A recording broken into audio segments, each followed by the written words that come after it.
Hello friends, இன்றைக்கி நம்ம daily லைஃப்க்கு தேவையான யூஸ்ஃபுல்லான சூப்பரான கிச்சன் டிப்ஸ் தாங்க பார்க்க போகிறோம்.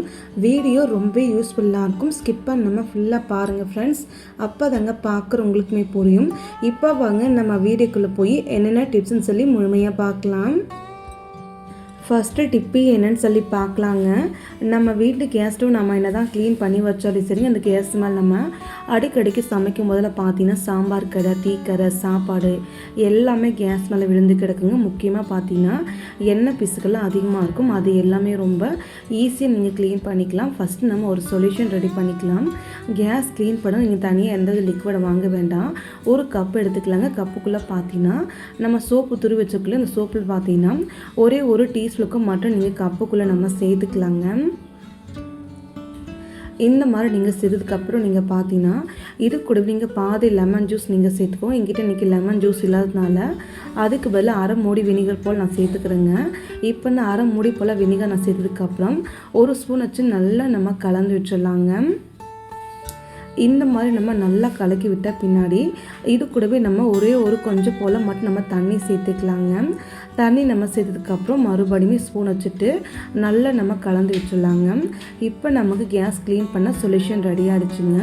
இந்த சொல்யூஷன் அப்படி இருக்கட்டும். அதுக்கப்புறம் நீங்கள் ஏதாச்சும் நீங்கள் ஸ்பாஞ்சோ இல்லை ஸ்க்ரப்போ எடுத்துகிட்டு கொஞ்சமாக இந்த லிக்விடுக்குள்ளே தொட்டு எப்போதும் போல் கேஸ் அடுப்பை நம்ம நல்லா தொடச்சிக்கலாங்க. இந்த மாதிரி லைட்டாக நீங்கள் தேய்ச்சாலே போதுங்க. கேஸ் மேலே எண்ணெய் பிசுக்கு, அழுக்கு கரை, சோப்பு கரை, டீ கரை எந்த கரையாக இருந்தாலும் சரிங்க எல்லாமே ரிமூவ் பண்ணி கொடுத்துரும். இப்போ நம்ம எல்லா பக்கமும் நல்லா நம்ம தொட்டு தேய்ச்சாச்சுங்க. இந்த மாதிரி நீங்கள் தேய்ச்சதுக்கப்புறம் எப்போதும் போல் ஒரு ஸ்பாஞ்ச் எடுத்து துணி எடுத்து நல்லா நீங்கள் துணியில் நனைச்சிட்டு எப்போதும் போல் நீங்கள் கேஸ் அடுப்பை நீங்கள் தொடச்சிட்டு பாருங்கள். கேஸ் அடுப்பு நல்லா புதுசு போல் நமக்கு பளிச்சுன்னு மாறிடுங்க. பாருங்கள் ஃப்ரெண்ட்ஸ், ஒரே ஒரு டைம் மட்டும்தாங்க லைட்டாக நான் ஸ்பாஞ்ச் வச்சு நான் தேய்ச்சேன். அதுக்குமே எந்த அளவுக்கு பளிச்சுன்னு இருக்குது நீங்களே பாருங்கள். இப்போ நம்ம கேஸ் அடுப்பு ஃபுல்லாகவே நான் தொடச்சிட்டு காமிக்கிறேன். நீங்களே பாருங்கள் எந்த அளவுக்கு சூப்பராக க்ளீனாக இருக்குது. நம்ம கேஸ் அடுப்பு நல்லா பளிச்சுன்னு புதுசு போலவே ஆயிடுச்சுங்க. கண்டிப்பாக உங்கள் வீட்டு கேஸ் ஸ்டவ்வே இந்த மாதிரி நீங்கள் க்ளீன் பண்ணி பாருங்கள். உங்கள் கேஸ் ஸ்டவ்வுமே நல்லா பளிச்சுன்னு புதுசு போல் மின்னுங்க. அடுத்த டிப்பு என்னன்னு சொல்லி பார்க்கலாம். நம்ம வீட்டில் நம்ம ரேஷன் கடையில் அரிசிலாம் வாங்கிட்டு இல்லையா, அந்த டைமில் பார்த்தீங்கன்னா நம்ம ஒரு சில டைமில் அரிசி ஃபுல்லாக வாங்கிட்டு கயிறு கொண்டு போவோம். அப்படி நம்ம கயிறு கொண்டு போடலாம். அங்கே ஏதாச்சும் ஒரு நூல் கிடந்தாலுமே அந்த நூல் எடுத்து நம்ம அரிசி மூட்டைக்கு நம்ம கட்டிப்போங்க. அந்த மாதிரி கட்டினாலுமே அந்த அரிசி மூட்டில் பார்த்து நூல் எல்லாமே பிச்சுட்டு போயிடுங்க. அந்த மாதிரி பிச்சுட்டு போகாமல் இருக்க அரிசி நீங்கள் வாங்கினாலுமே ரொம்ப டக்குன்னு நீங்கள் போடுறதுக்கு இந்த ஒரு டிப்பை நீங்கள் ட்ரை பண்ணுங்கள். அது ஒன்றுமே இல்லைங்க, நம்ம ரப்பர்லாம் யூஸ் பண்ணோம் இல்லையா, அதாவது லப்பர் பேண்டு, அந்த லப்பர் பேண்ட் எடுத்துகிட்டு எப்போதும் போல் அரிசி நீங்கள் வாங்கிட்டு இந்த மாதிரி நீங்கள் பையை ரோல் பண்ணி லப்பர் பேண்டை நீங்கள் ஒரு 2 முடிச்சா நீங்கள் போட்டு விட்டால் மட்டும் போதுங்க. பை ரொம்ப ஸ்ட்ராங்காக இருக்குங்க. நீங்கள் நூல் கொண்டு போகணும் அவசியம் இல்லை. அங்கங்கே கயிறு இருக்கும்போது கூட தேட வேண்டிய அவசியம் இருக்காது. இந்த மாதிரி ஒரு லப்பர் பேண்ட் நீங்கள் போட்டால் போதும். அரிசி நல்லா ஸ்ட்ராங்காக இருக்கும். பூச்சிங்க எதுவுமே உள்ளேயும் போகாது, கலண்டுமே விழுகாது. கண்டிப்பாக இந்த ஒரு டிப்புமே உங்களுக்கு ரொம்ப யூஸ்ஃபுல்லாக இருக்கும். ரொம்ப சிம்பிளான டிப்ஸ் தாங்க, ஆனால் உங்களுக்கு ரொம்பவே யூஸ் ஆகும். மறக்காமல் இதையும் நீங்கள் ட்ரை பண்ணுங்கள். அடுத்த டிப்ஸு என்னன்னு சொல்லி பார்க்கலாம். ஒரு குக்கர் எடுத்து வச்சுக்கலாங்க. உங்கள் வீட்டில் நீங்கள் எப்போ சாம்பார் செஞ்சாலும் மறக்காமல் இந்த ஒரு டிப்ஸை நீங்கள் ட்ரை பண்ணுங்கள். நான் எப்போதும் போல் துவரம்பருப்பு எடுத்துகிட்டு ஒரு 3 டைம் வாஷ் பண்ணிட்டு ஒரு 10 நிமிஷம் போல் பருப்பை நான் ஊற வச்சுக்கிட்டுங்க. அதுக்கப்புறம் நம்ம பருப்பு ஃபுல்லாகவே நம்ம குக்கருக்குள்ளே சேர்த்துக்கலாங்க. பாருங்கள், பருப்பு ஃபுல்லாக நம்ம சேர்த்தாச்சு. அதுக்கப்புறம் நீங்கள் பூண்டு பல் நம்ம சேர்த்துக்கலாங்க. பூண்டு பல் நம்ம சேர்த்ததுக்கப்புறம் இது கூடவே நீங்கள் முக்கியமான ஒரு பொருள் நீங்கள் சேர்க்கணும். அதுக்கு என்னென்னு பார்த்தீங்கன்னா வெந்தயம் கொஞ்சமாக எடுத்துகிட்டு பருப்பு கூடவே நம்ம சேர்த்துக்கலாங்க. இது கூடவே நீங்கள் நல்லெண்ணெய் 1 டீஸ்பூனுக்கு மட்டும் நீங்கள் சேர்த்துக்கோங்க. கொஞ்சமாக நம்ம மஞ்சள் தூள் நம்ம சேர்த்துக்கலாம். அதுக்கப்புறம் நம்ம பருப்பு வேகிறதுக்கு நம்ம தண்ணியுமே நம்ம சேர்த்துக்கலாங்க. தண்ணி நம்ம செய்ததுக்கப்புறம் இந்த பருப்பு நல்லா டேஸ்ட்டாக இருக்குது. இன்னும் கொஞ்சம் நம்ம உப்பு நம்ம சேர்த்துக்கலாங்க. உப்பு நம்ம செய்ததுக்கப்புறம் ஒரு டைம் கலக்கிட்டு மூடி போட்டுட்டு கரெக்டாக நீங்கள் ஒரே ஒரு விசில் மட்டும் வச்சு எடுத்துக்கோங்க. பாருங்கள், ஒரே ஒரு விசில் மட்டும்தாங்க வச்சு எடுத்தால் பருப்பு நல்லா கொலையாக வெந்து வந்துடுச்சு. இந்த மாதிரி நீங்கள் பருப்பு நீங்கள் ஊற வச்சு நீங்கள் சேர்க்கும்போது பருப்பு ரொம்ப சட்டுன்னு வெந்துடும். அதே போல் சாம்பார் ரொம்ப டேஸ்ட்டாக இருக்கும். சீக்கிரமாக சாம்பார் கெட்டு போகாது, நல்லா வாசனையாகவும் இருக்கும். கண்டிப்பாக இதையும் நீங்கள் ட்ரை பண்ணுங்கள். அடுத்த டிப்பு என்னன்னு சொல்லி பார்க்கலாம். நம்ம வீட்டிலே நம்ம மசாலா பொருள் அவல் சேமியெல்லாம் வாங்கிட்டு வந்து நம்ம டப்பாவில் கொட்டி ஸ்டோர் பண்ணிவிட்டு அந்த டப்பா ஃபுல்லாக அடிச்சுன்னா மிச்ச பொருள் எல்லாமே மீந்து போயிடும் இல்லையா, அதை நம்ம பேப்பர்லேயே மடித்து நம்ம ஸ்டோர் பண்ணி வச்சுருங்க. அந்த மாதிரி நம்ம பண்ணும்போது பார்த்திங்கன்னா அந்த பேக்கெட் உள்ளுக்குள்ளே ஒரு மாதிரி ஸ்மெல்லாம் போயிடுங்க. அது மட்டும் இல்லாமல் சீக்கிரத்தில் வண்டு பூச்சிலாம் வச்சுடுங்க. அந்த மாதிரி வைக்காமல் இருக்க, வாசனை எல்லாமே போகாமல் இருக்க இந்த ஒரு டிப்பை நீங்கள் ட்ரை பண்ணுங்கள். மீந்து போன பொருட்கள் எல்லாமே கவர் நல்லா நீங்கள் ஃபோல்டு பண்ணிவிட்டு இது போல் நம்ம துணி காய போடுற கிளிப் இருக்கு இல்லையா, அந்த கிளிப்பை நீங்கள் இந்த பேப்பர் மேலே இது போல் நீங்கள் மடிச்சுட்டு நீங்கள் போட்டு வச்சுக்கோங்க.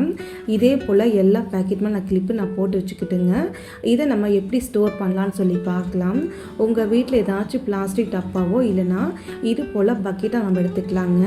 இந்த பக்கெட் ஃபுல்லாகவே இந்த மசாலாவோ அதுக்கப்புறம் அவல் மாவு பொருள் எல்லாமே இந்த பக்கெட் உள்ளுக்குள்ளே வச்சுக்கலாங்க. பாருங்கள், இது போல் நான் வச்சு விட்டுட்டேன். இந்த மாதிரி நீங்கள் வச்சதுக்கப்புறம் எப்போது போல் மூடி போட்டு நீங்கள் ஸ்டோர் பண்ணிங்கன்னா ரொம்ப நாளைக்கு ஃப்ரெஷ்ஷாக இருக்கும். அதில் வாசனை போகாது, வண்டு பூச்சியுமே நமக்கு சீக்கிரமாக நமக்கு வைக்கவும் செய்யாது.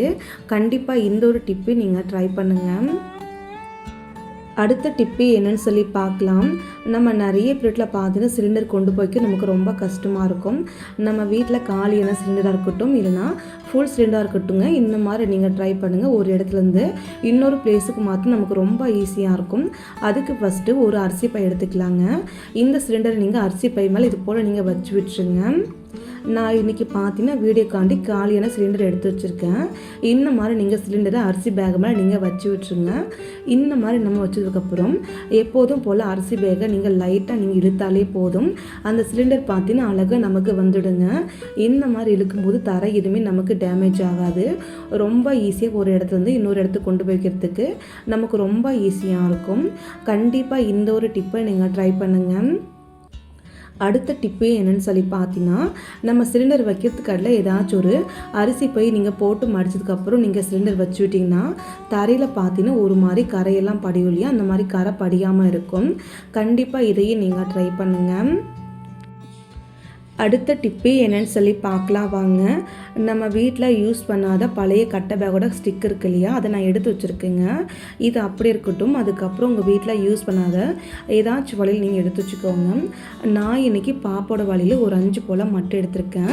இந்த ஸ்டிக்கை நீங்கள் நேராக வச்சுட்டு அதுக்கப்புறம் நீங்கள் இந்த வழியிலுமே இது போல் நம்ம நேராக வச்சுக்கலாங்க. அதுக்கப்புறம் நீங்கள் பார்த்தீங்கன்னா ஏதாச்சும் நல்லா டைட்டாக கட்டுற நூல் எடுத்துக்கோங்க. நான் இன்றைக்கி நூல் எடுத்துக்கிட்டால் அதுக்கப்புறம் நம்ம இந்த வழியில் ஸ்டிக் ரெண்டுமே நல்லா சேர்த்துட்டு நல்லா நம்ம டைட்டான முடிச்சு நம்ம போட்டு விட்டுக்கலாங்க.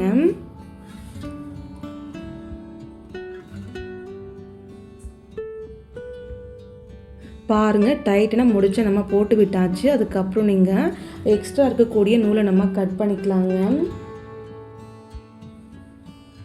பாருங்கள், இப்போ நம்ம ஒரு வழியில் மட்டும் வச்சு நூல் வச்சு நல்லா டைட்டாக நம்ம கட்டியாச்சுங்க. இதே மாதிரி மற்ற வழியில் ஃபுல்லாக வச்சு நூல் வச்சு நல்லா டைட்டாக கட்டி எடுத்துருக்கோம். நீங்களும் இதே மாதிரி கட்டி எடுத்துக்கோங்க.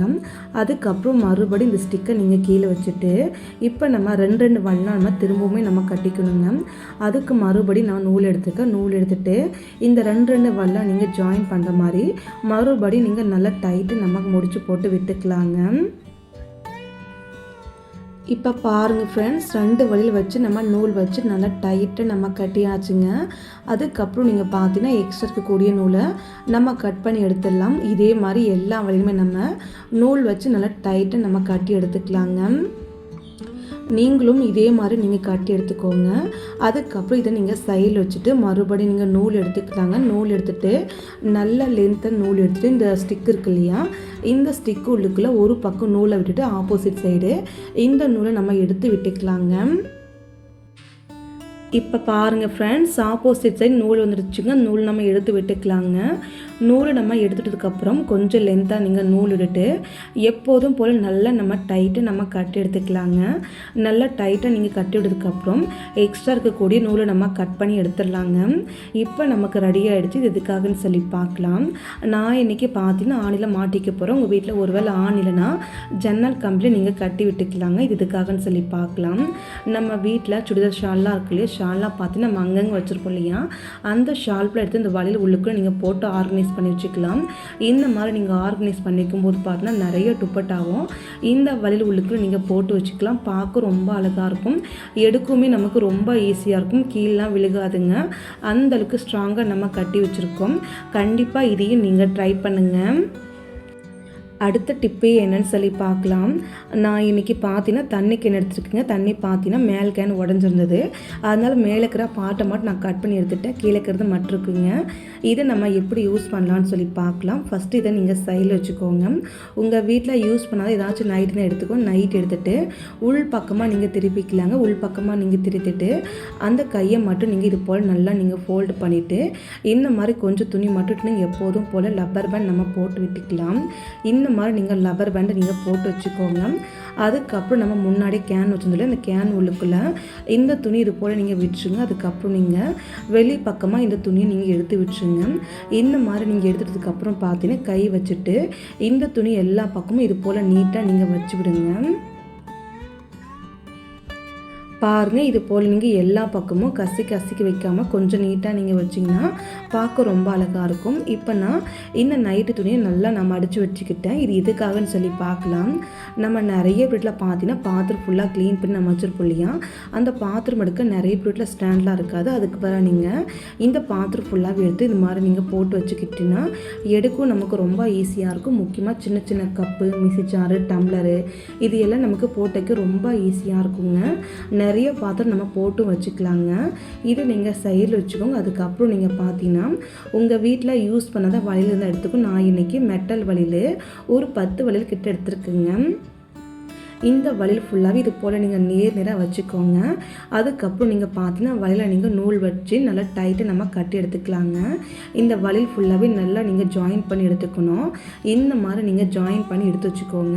இது எதுக்காகன்னு சொல்லியும் பார்க்கலாம். ஃபஸ்ட்டு இந்த வளையலை நீங்கள் ஜாயின் பண்ணதுக்கப்புறம் ஒரு 2 பின்னுக்கு எடுத்துக்கலாங்க. 2 பின்னுக்கு எடுத்துகிட்டு இந்த வளையல் இருக்குல்ல, இந்த 2 பக்கம் வளையல் கார்னர்லுமே இந்த மாதிரி நீங்கள் பின்னுக்கு நீங்கள் போட்டு வச்சுருங்க.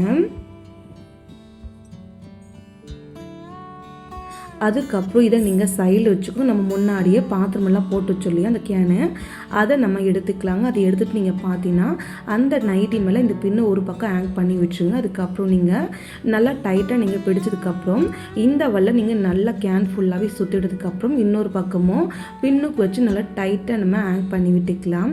அதுக்கப்புறம் நீங்கள் இன்னொரு ஊசி எடுத்துக்கலாங்க. ஊசி எடுத்துகிட்டு கரெக்டாக நீங்கள் சண்டலை பிடிச்சி வலையில் ஜாயின் பண்ணி நல்லா டைட்டாக நீங்கள் இந்த மாதிரி பின் பண்ணி விட்டுருங்க.